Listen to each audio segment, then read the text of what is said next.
Hey, Seminole State Family, it's Nicole from the library.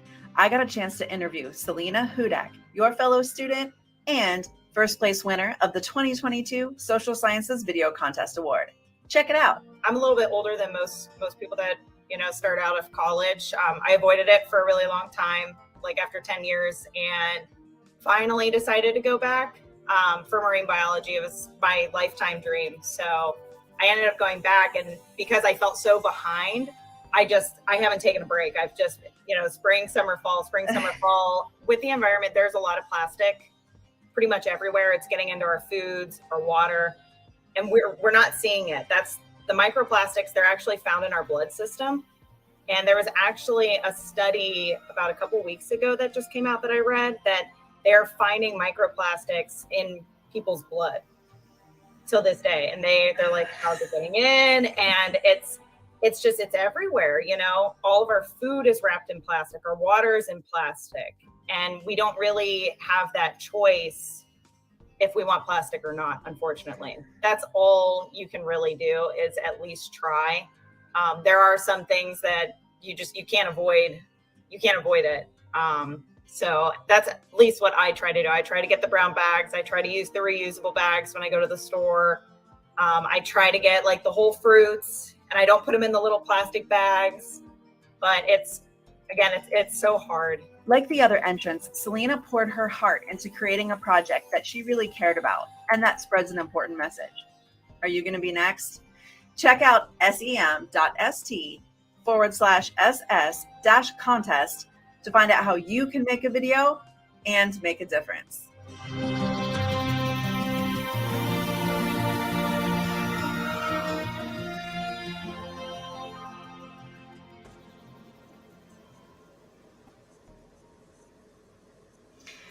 Hello, and welcome to our Seminole State family. This is Nicole from the library, and we are broadcasting today to tell you all about the Social Science Video Contest. And with me, I have a couple very special guests. Let me go ahead and take this out. We have Modupe Soremi, one of our social science faculty, and we also have Library Ross Martin, who you may recognize from some previous broadcasts, one of our librarians here at Seminole State. So welcome, Modupe. It's so good to have you, and thank you, Ross. Yes. So what we're doing today on this broadcast is we're going to talk about what is the social science video contest, and how can you get involved? There's more than one way to get involved for any of the contests. Now we're talking a little bit about specifics today for the spring 2023 contest. Okay. But the information in this video could be applied, most of it could be applied to any future contest, because how often is the contest run, Modupe? We have the contest. By the way, thank you, Nicole, for having me, and thank you for doing this. So we have the contest twice a year in the spring and the fall. Okay. So let's start out, and I'm going to go ahead, excuse me, and I'm going to pull up, and by the way, and our video that led into the broadcast, that was Miss Selena Hudak, who was the first place winner, and I believe it was spring of 2022. Yes, she was. Yeah. Yes. So we did a follow-up interview, and we were leading in with that because one of the things that's so valuable and awesome about this contest, which we are going to talk about, what is the contest, how did it come to be, is that it involves the students so heavily, and it really increases the network of awareness and socialization around issues that are prevalent in society, and it just builds the network of student development. Like, there's so many opportunities for students to participate and to develop here at Seminole State, which is what's supposed to happen in college. And this contest is a really great way that adds to that community. So right here is the contest, the main contest webpage. And Modupe, I'm going to hand it over to you for a moment. Can you describe kind of the top to bottom, what is the contest? Okay. So the social science video contest. It's a video contest run by the social science department at Seminole State College. The main purpose of this contest is to bring awareness to some current ongoing social issue in the United States at the moment.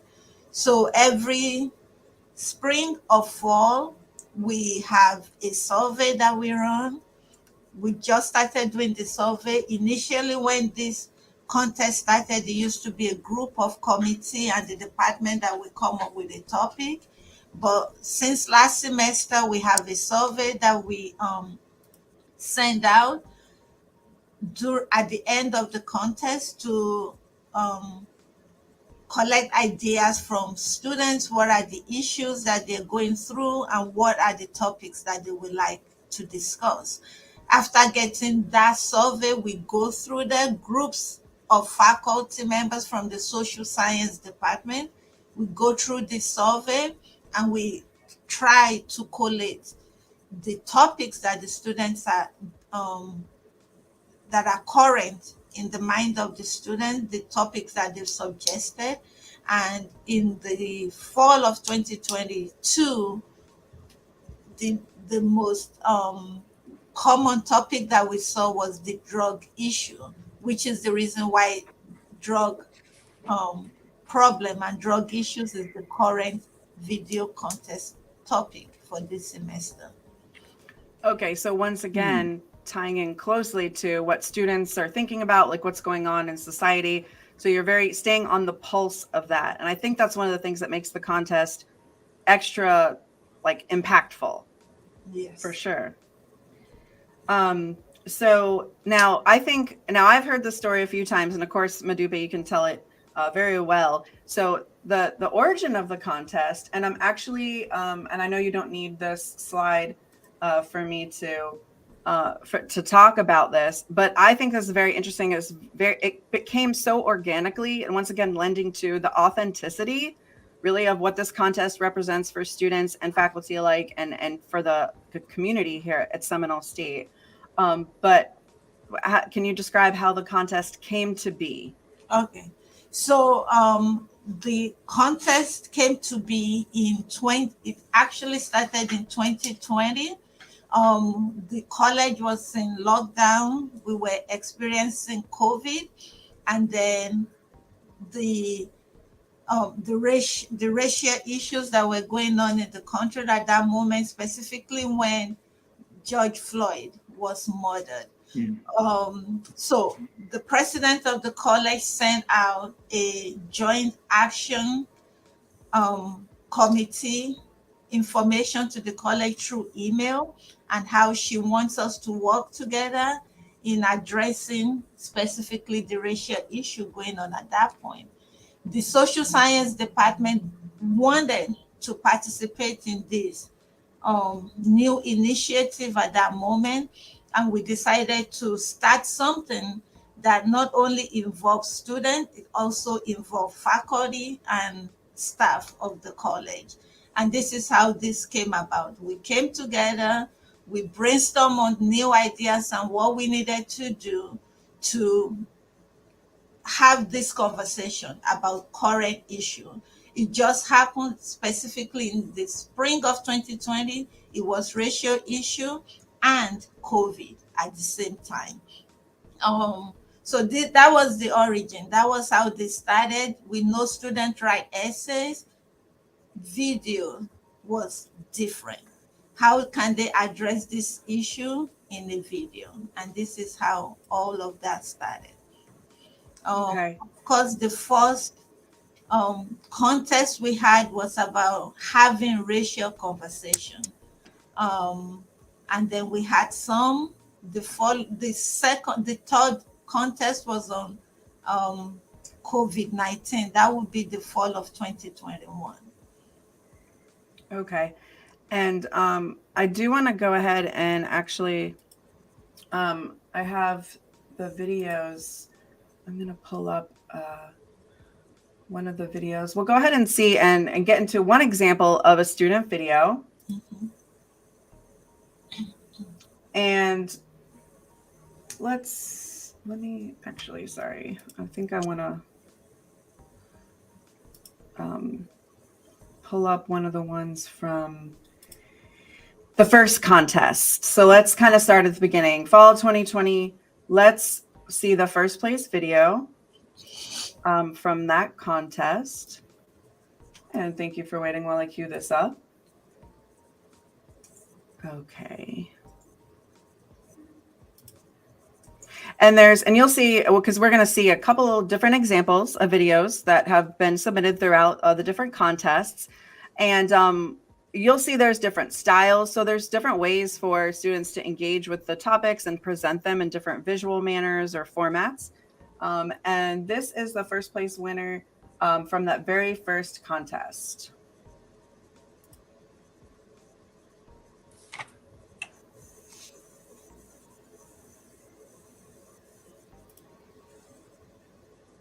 Hello, my name is Brianna, and I'm in my second year here at Seminole State, and I would like to introduce my dad. Hi, my name is Manuel Sanchez. I'm Brianna's dad. I am a retired NYPD police officer from here, and an active law enforcement officer here in the state of Florida. This video is called Bridging the Racial and Ethnic Divide, and the purpose is to have candid conversations about issues such as perspectives and views on race and ethnicity. So I wanted to get the perspective from a retired and active member of law enforcement. So the first question I want to ask you is, do you think there's still a divide between people from when you started in the law enforcement agency to now in the 21st century? I believe that there has been a significant change in how people were when I first got into law enforcement in the early 90s and now practically the 21st century. Um, Back in those days, I noticed that people were more united. People cared for each other. They respected law enforcement. Law enforcement respected the community. The community came out to us and they wanted certain things done in their community.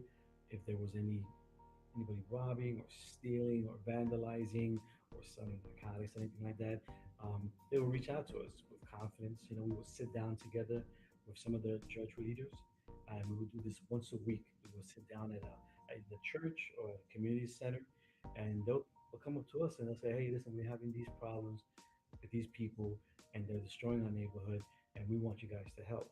And the communication that we had with them was fantastic. So there was like a form of unity and trust. There was back then. So my last question to you is, do you think that this is something that can simply be solved by having conversations like these between peers? Simply be solved. I don't know if it can be simply be solved, but I think it's a great starting point. It's definitely a great starting point because I think the gap that we have right now between police, between religious people, between politics, our gap has gone to a point where it's not going to be fixed just overnight, just by sitting down the way we're doing today. It's definitely a great way to start. You have to start somewhere. You have to close that gap somewhere.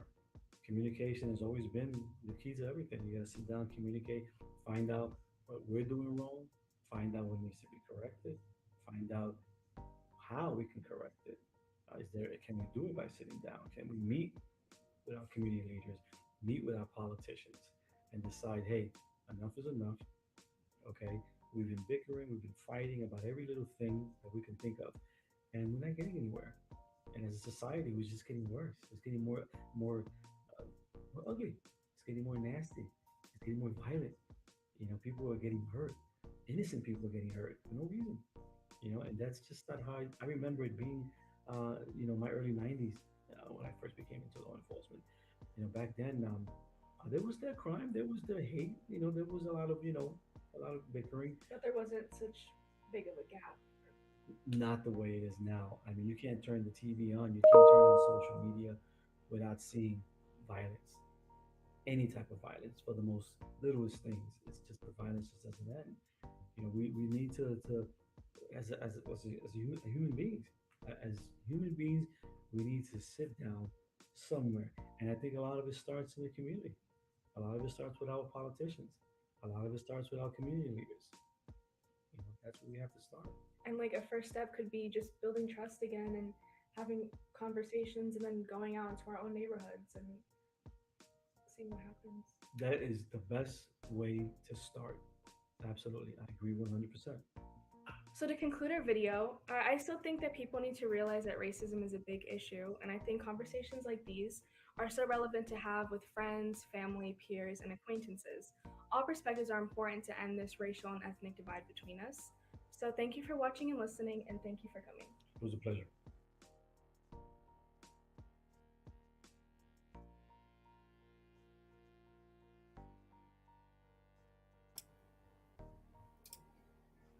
All right, so that was the very first contest winner of fall of 2020.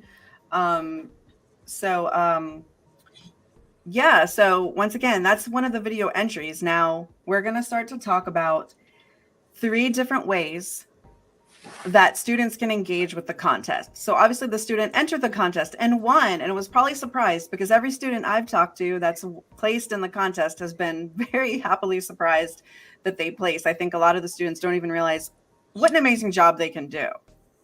There are 3 main ways, and we will talk about how to enter and some of the basic details of what you would need to know to get started for that. But the first thing the way we're going to talk about that you can engage with this contest is actually, I think, the easiest way. It's the lowest lift. There's an event after every contest, and that's not the tab. That's not the tab either. There you go. There I go. Yeah, see Madupa knows. She's like, okay, waiting. After every contest, there's a social science hour, and it's held in order to announce the winners who get a prize. But it's also held as a way to have conversation between students, faculty, and a panel of experts that are experts in the disciplines or fields of the topic of that particular contest.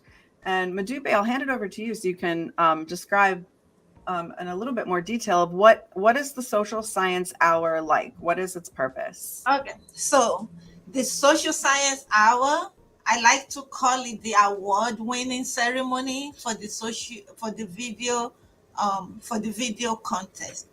Now, we have the social science hour once every semester after the video contest have closed, and that's where we announce the winners, the top 3 winners. But prior to announcing the winning videos, like Nicole said, we will have some conversation just to discuss and evaluate the topic at hand, or the topic that the video addresses. And then we have the winning videos presented. We usually also almost always have a surprise award as well presented. So this we don't announce prior. It's just something that our dean likes to do. Okay. And it's approximately like usually an hour and a half long. So the initial conversation with the panelists is an hour, and the award ceremony itself is about half an hour. And what we do is basically announce the winners, we play the winning videos, and then we take questions. And once we're done, then the whole event is over. Okay, so students or faculty or anyone in the community that pre-registers, and it is held online, so it's very accessible in that way. They can pre-register, and it's on Zoom, and then so they can have a chance if they want to just listen. That's great. If they want to listen and then ask some questions and kind of join the conversation and chat. Mhm. And usually, I think, do you let people join in audio, or is it just via chat? Like if they have questions or It's via chat for now. okay. Yes. Okay. They So send in their questions, and then the panelists will address those questions. Okay. Now for the spring 2023 contest, which we'll talk about this in a minute, but the due date is coming up, so there's still actually time to enter. About a couple weeks after the due date, that's when the social science hour for each contest occurs. For this spring 2023, it's going to be Friday, April 14th, from 10:30 to 12 p.m. So anybody in our Seminole State family and a campus community and the community at large, really, that wants to join in. Once again, this is like the lowest lift, easiest way to enter the conversation, to listen to what people have to say, to get experts' opinions and hear experts talk with each other. And also, once again, to increase your sociological awareness, because, you know, these are topics that relate to all of our lives, to all of our communities. Right. And then in the past, I know, oh, Ross, go ahead. It's also eligible for the IDS attendance credit, is it not? Madube, do you know, is it eligible Yes. for IDS credit? I Yes, think it is. Yes, it is. Yeah. And also some classes, I know political science, depending on who is the professor.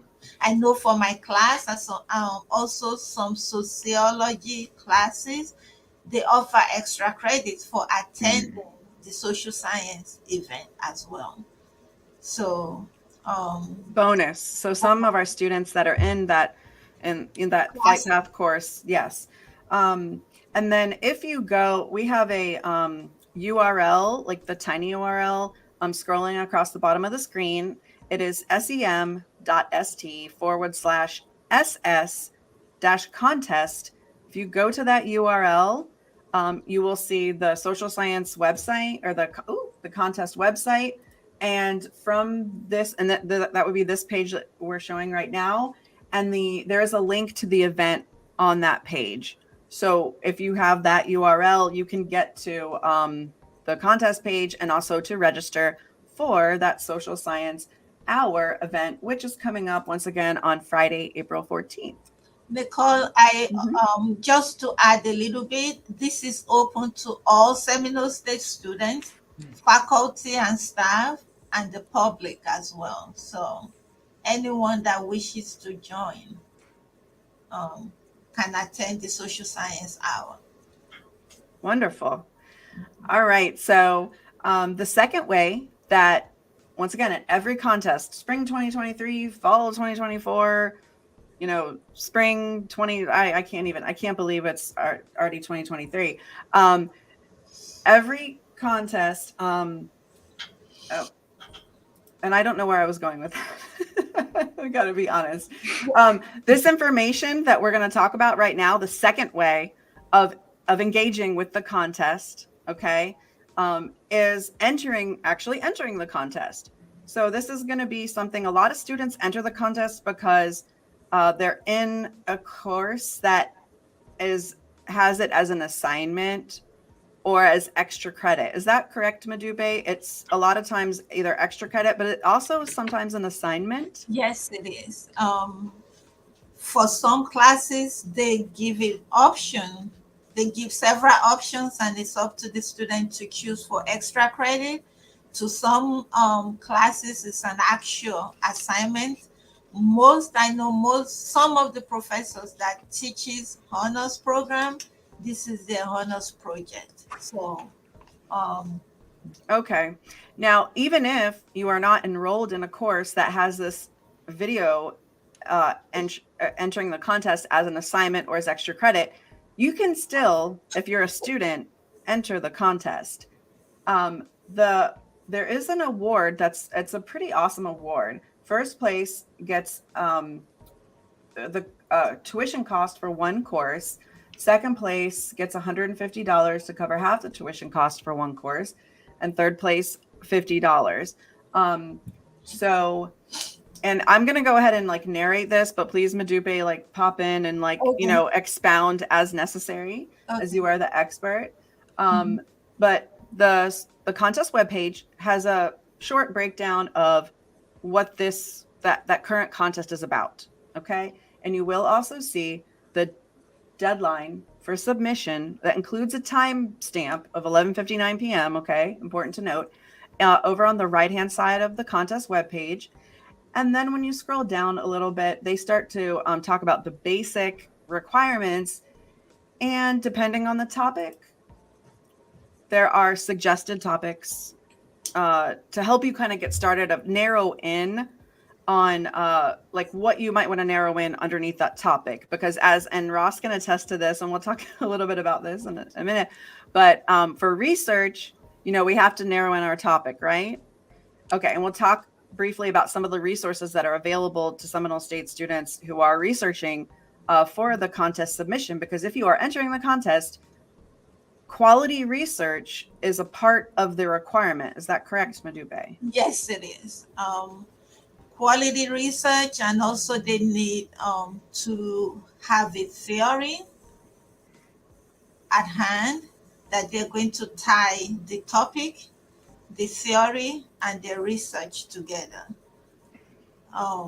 Okay. We usually like a social science theory because it's a social science video contest. Okay, so that's an important aspect.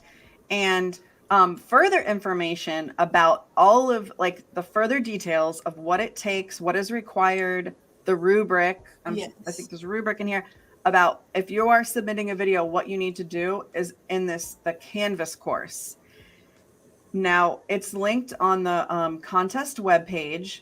I think I have mine pulled up, but I think I'm in here as like a, not instructor, but a different role than student. So Yeah. for a student, it's going to look different from what we're seeing on the screen here, but I can't log in as a student. So, but this is the place where they submit. This is the place where they see all the information. Is that correct? Yeah. Can you show them the link how to get here? Sure. Yeah, it's register now. Right there, you see enter the yes. Learn. Okay.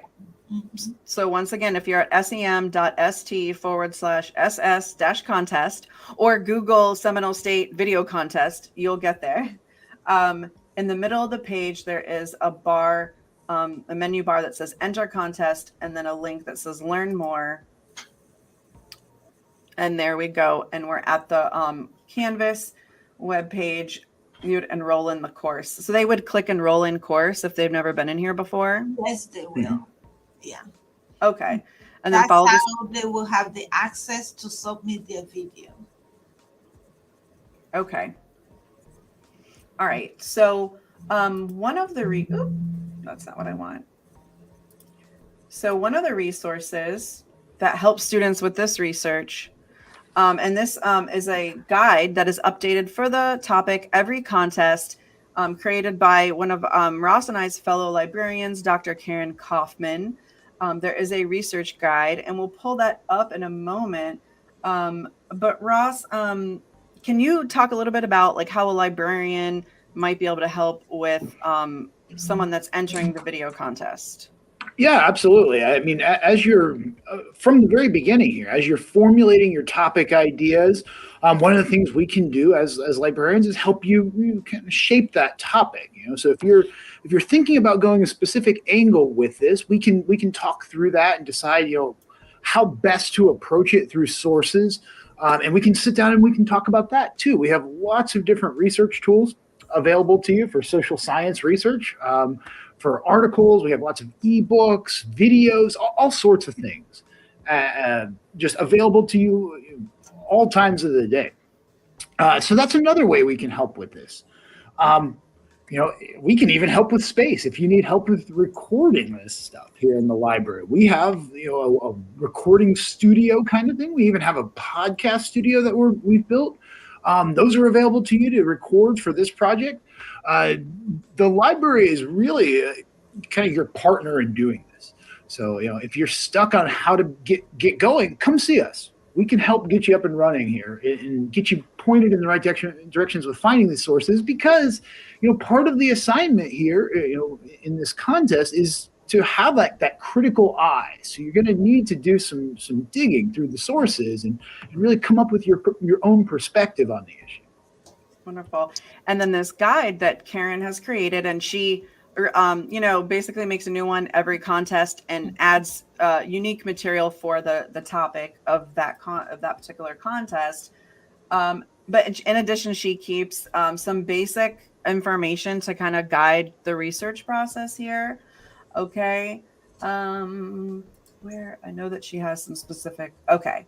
So under credible sources, we have a list here of some databases. And Ross, like for this particular contest for spring 2023, the drug crisis, what were some of the databases that you thought students might be able to use the most? And I mean, from that list right there, I think that Sage Journals database does really well with a lot of these sociological issues. You might find a lot. I mean, specifically with the drug crisis in there, you're going to find a lot in any of those opposing viewpoints and issues and controversies type things, because it's a real controversial type topic in a lot of different ways, right? Like you're going to find a lot of perspectives all over the place. We also have some other databases, maybe like there's one called Social Science Journals. That is, I mean, as you might imagine, it's all academic journals about different social sciences. So I think that could be really helpful here. Academic Search Complete from that list is great because it covers all different subject areas there. So you can get a really wide perspective on an issue. There's a lot of really great tools for this job. Okay. And then like for most, like I think this applies to most of the topics for the video contest. But one note I had written down rather is statistics are used. Like, well, I'm going to pop up another student video here in a moment as an example, but statistics are heavily used, but we want to make sure too, and a librarian can help you with this, of you really having a critical eye on what those statistics represent. Like I actually, where is it? I Googled drug crisis in America earlier today, just to see some of the first things that popped up in a general Google search.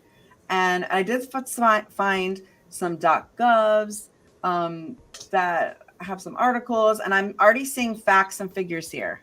Okay, because if we're talking about what is really happening, those figures, rather the figures, particularly the numbers, the statistics, what are they really telling us about what's really going on? But once again, having a critical eye on what the statistic is. Like if, okay, let's say you say we increased our staff by 100%. That statement sounds like, wow, they've got so many more people at this business now that are here to help me. Okay, how many staff did they have to begin with? If they only had 2 staff and they increased the staff by 100%, okay, now they have 4 staff. That sounds not as, like a big deal as if you're like, oh, we increased our staff by 100%. So I think that's something worth noting, in particular for this topic. But I think in general, for any research, statistics, they can present a different picture sometimes than what we initially think.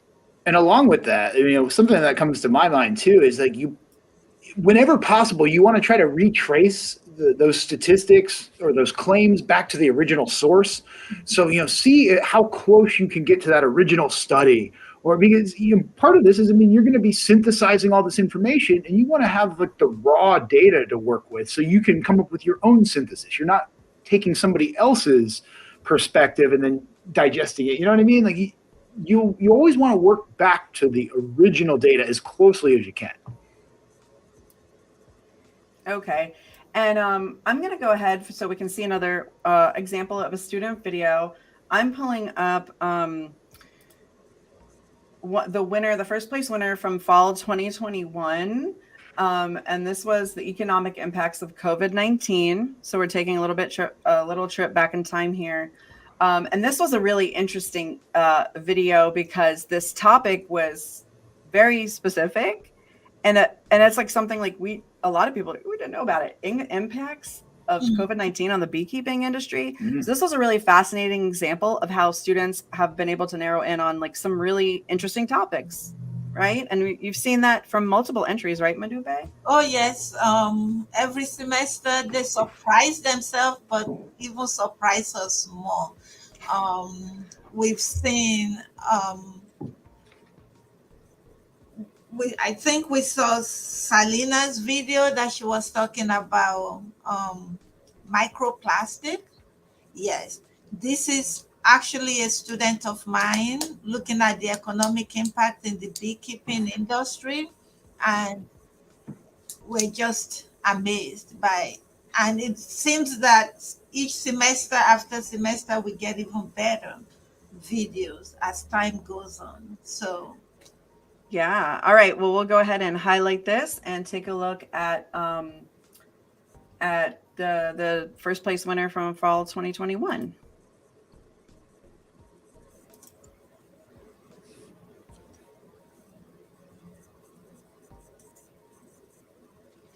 The beekeeping industry is responsible for many different products and services. Among the most well-known are honey and pollination services for our nation's crops. The bees create honey and wax and pollinate many crops countrywide, including apples and almonds. This industry has faced many challenges during the COVID-19 pandemic. According to a podcast hosted by the University of Florida IFAS, one of these impacts was an increase in demand for honey. Dr. Jamie Ellis noted that he was told by certain national suppliers that they experienced a spike in sales following articles that were published online that were claiming honey to be effective against COVID-19. As noted on this graph, external information can cause a shift in the demand curve. A separate shift was noted in the supply curve. According to an article on the Georgia Strait by Carlito Pablo, Canada suppliers experienced a shortage of honey, which they attributed to higher colony loss numbers. They occurred because of shipping issues and delays during COVID-19. These delays made it difficult or impossible for commercial beekeepers to requeen hives as needed or to strengthen their hives with packaged bees, which in turn led to increased hive weakness and failure. They claim they experienced a 5.6% decline in managed honeybee colonies, which then drove the price of honey up 14.9% in response to this shortage. With both of these factors moving, we can see shifts on both curves and an effect on supply and demand and the equilibrium price and quantity. However, the bigger concern was the effect on pollination contracts and food security. Typically, honeybees are shipped across the country year-round to different monocultures as they hit their bloom and growth cycles. The previously mentioned podcast also noted that many local pollination contracts were being canceled in response to restaurant closures and the anticipation of a decrease in demand for food orders across those industries. This caused farmers to decide to till under their crops rather than produce. Many U-pick operations, like we see in the blueberry industry, also canceled because they were unable to operate under social distancing restrictions. This brings us to why economics is so important, especially in situations like the current pandemic. With an understanding of economics and the driving forces of supply and demand, we can see these trends and react to them. They can shed light on if we will see surpluses or shortages, or if we can expect prices to rise or fall. Most importantly, we can see how changes in one market can cause profound changes in other markets, as in the case of the restaurant industry affecting the agriculture and pollination industries. Being aware of these forces can help us respond on local and global levels and potentially prevent disaster, especially in essential industries like beekeeping.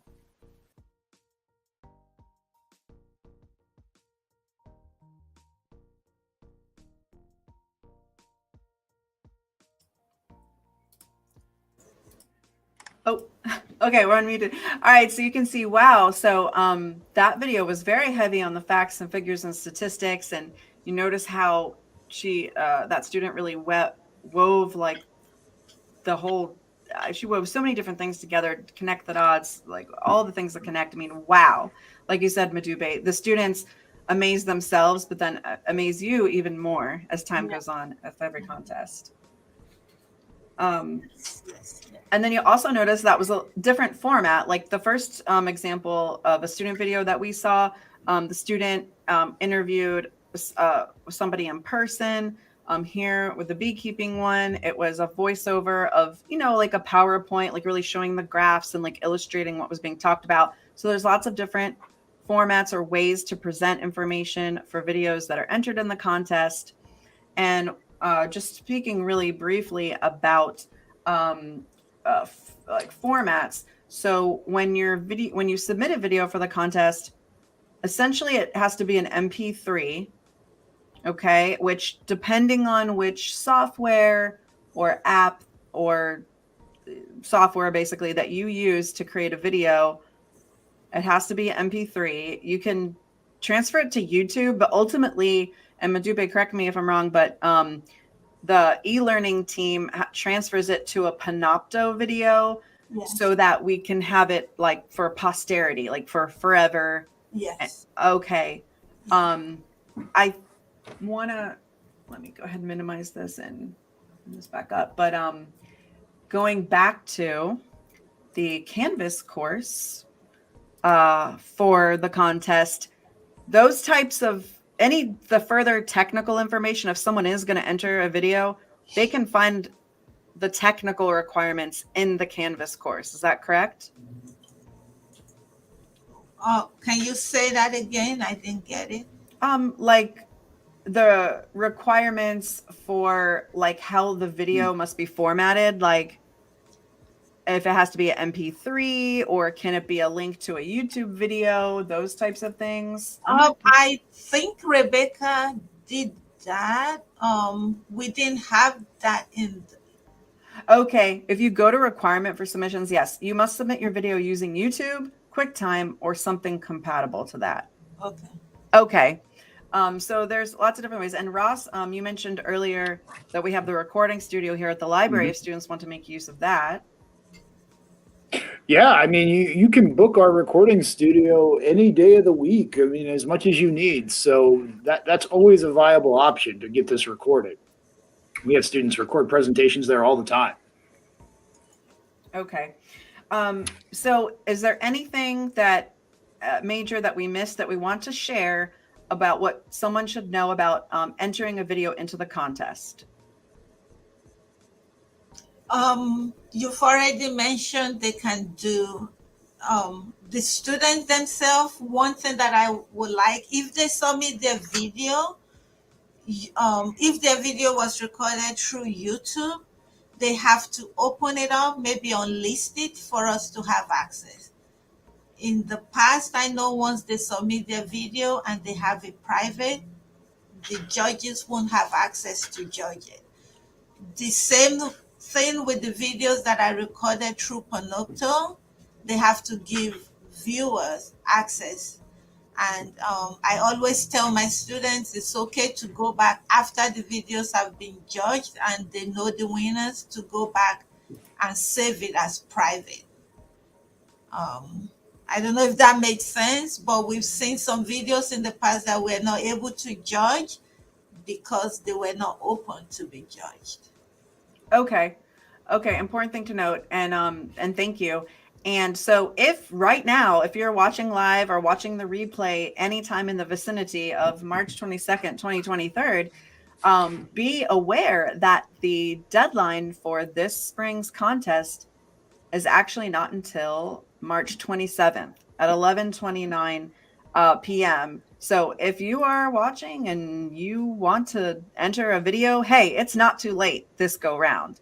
If you're watching in the future, you have some basic information to get you started with deciding or navigating entering the contest. But for right now, it's not too late because the deadline is March 27th, 2023 by 11:59 p.m. One more thing to note about that, if you do want to enter this contest or even in the future, make sure that you would be available for the posted date of the social science hour event, because that's generally what you would like, the team would like. Is that right, Madupe? Yes, because if you're a winner, we would like for you to be there. The winner usually get to speak as well during the social science hour. Okay. All right. And then really the last way, so we've talked about 2 ways so far to engage with the contest and with the sociological awareness that this contest creates for our community.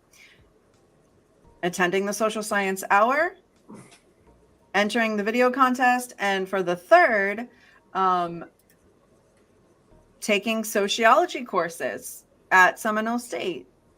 So it won't necessarily cover, it's related to the contest, but we're just thinking of all the ways the students can engage with this discipline, with the disciplines included in the social sciences. So if somebody, and really actually also staff, if you go to the online catalog and you can search courses, you can search sociology. I don't know if Madupe, if you know if there's any other way.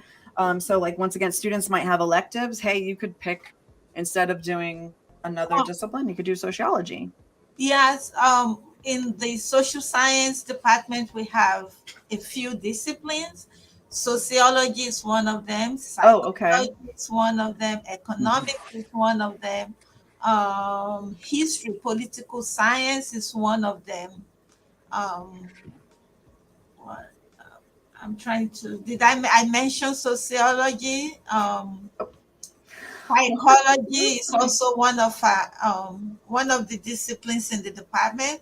And if they are curious, they can actually go into that same website and just click social sciences. The same video contest website. Oh, okay. Yeah. This website? Let me see where you are. Yeah, if you scroll up, you see there is social sciences. They can click on that. In the top left-hand corner, okay. Yeah. And this talks about the disciplines, the AA degree pathway. We also, social college success is also in our department. So that's another course that they can take. So you see them listed right here: economics, anthropology. So those are some of these. Oh, and here's a course listing. I didn't realize that that this was all on the social sciences website. Awesome. So yes. So if this contest intrigues you, and kind of like what it does for our Seminole State community, and the sociological awareness among faculty, staff, students, and the conversations around the issues that affect us all, you know, your electives, you can take sociology. Ross, have you been embedded with courses in the social sciences and helped with those many before? Yeah. Oh, many? Yeah, lots of them, like sociology, psychology, political science, and we work with all of those classes. So you will run into us. Okay. Awesome. So yeah, and I'm going to go ahead. I know there's one more. I always think of Brooke's, I think her name is Brooke, a video that shows a little bit of a different format, a great example of a different format for a video to enter the contest. But did I miss anything major that we want to equip viewers with today, with whether for the current contest or in the future, kind of like starter information of what we want them to walk away with today? I think we covered everything, which they know how to get to the website if they're curious. They know that we have this twice a year, in the spring and the fall. We address social issues. And if any student come up with a topic that they would like for us to address, there's a survey that we go out to the whole college right after the video contest is over. The survey happens twice a year as well. They can put in their suggestions there. We spoke about the social science hour, which for this semester is on April 14th at 10:30 a.m. through Zoom. The link is all on the website. I think we covered all. Nice. Well, actually, this video I was referencing, her name is not Brooke, it was Olivia. So we'll go ahead and play her video in just a moment to close out today's program. But I want to thank Madupe. Thank you for joining us. And also thank you, Ross. And remember, Madupe and other faculty are part of your network at U. I'm speaking to students of Seminole State, are part of your network for academics. So obviously your faculty teach the courses. If you're entering the contest, The social sciences faculty can really help you with the nuts and bolts of the contest. If you are researching for the contest, librarians can help you with that. And not just for the contest, but for papers and projects, because hey, I mean, we're recording this on March 22nd, Wednesday, March 22nd, 2023. It's 1:22 in the afternoon, and the semester is not too far away from ending. So we know that there's students out there that need help, assistance with research and papers and assignments. They can turn to librarians like myself or Ross here. Of course, ask the really meaty questions to your professors first, right? To the faculty. But then with research, citations, librarians can help. And we also have another department on campus that can help with writing. Okay, so I want to give them a shout out. The Academic Success Center, right, Ross? Yeah, they're great. They're if you need help with the writing and stuff, even a presentation, they can help you sit down and figure out how to organize your thoughts and do all that kind of stuff there. They're fantastic. Yes. So thank you everyone for watching today. Oh, no. Thank you everyone for watching today. If you have questions specifically about the contest, go ahead and go to the URL sem.st/ss-contest. There's a direct link to Rebecca Padilla, one of the social science faculty. If you go into if you go into the Canvas course, you could also contact others, such as Modupe, who has joined us today. So please get in touch if you need more details about the contest. As far as librarians, go to the library webpage. You can find us there. And yes, please get in contact with us and seeing us out. We're going to see Olivia's video in just a moment here.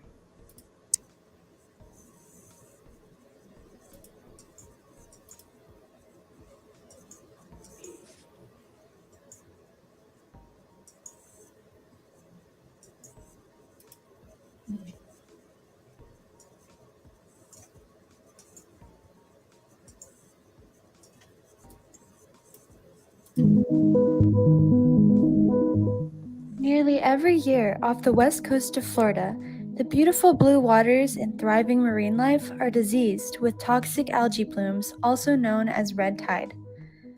The clear waters pale with a rusty red color in many areas, and marine life of all sorts wash up the shore in great quantities. The algae of the water can even release fumes carried by wind, posing danger of inhalation to those suffering from respiratory issues. Though Florida's occurrence of red tide is the most well-known, red tides have been reported in every coastal state and may be on the rise. Hundreds of tons of dead marine life are swept off the coast of Florida each year when red tide occurs. According to the 2019 MOAT annual report, from late 2017 to early 2019, a massive Florida red tide bloom killed nearly 600 sea turtles, more than 200 manatees, and 204 dolphins, while severely diminishing communities' quality of life along West Florida. That's only less than 2 years reported. Imagine what those numbers look like now. Red tide is composed of aquatic microorganisms, including dinoflagellates and diatoms. An abundance of those microorganisms absorb the oxygen out of the seawater and create dead zones where no marine life can survive.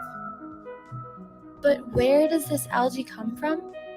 Though there is no exact source, marine biologists and environmentalists have proven that the algae blooms are greatly caused by water pollutants running into rivers that feed into the ocean.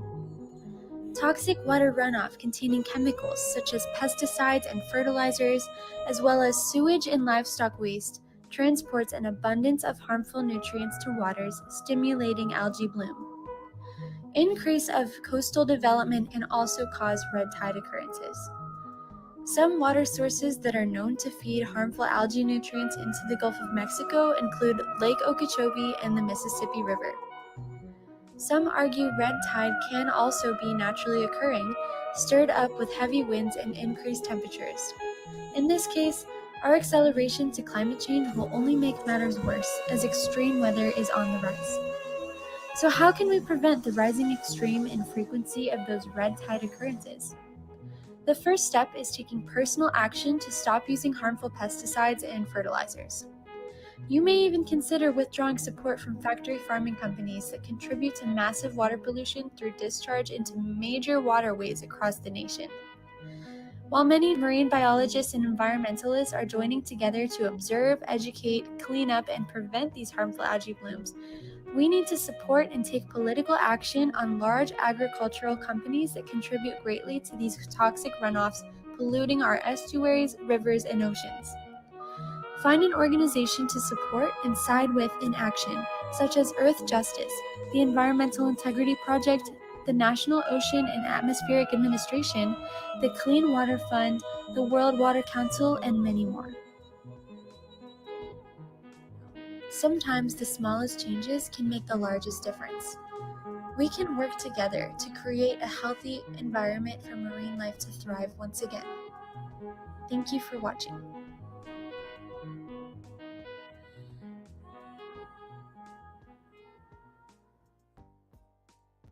When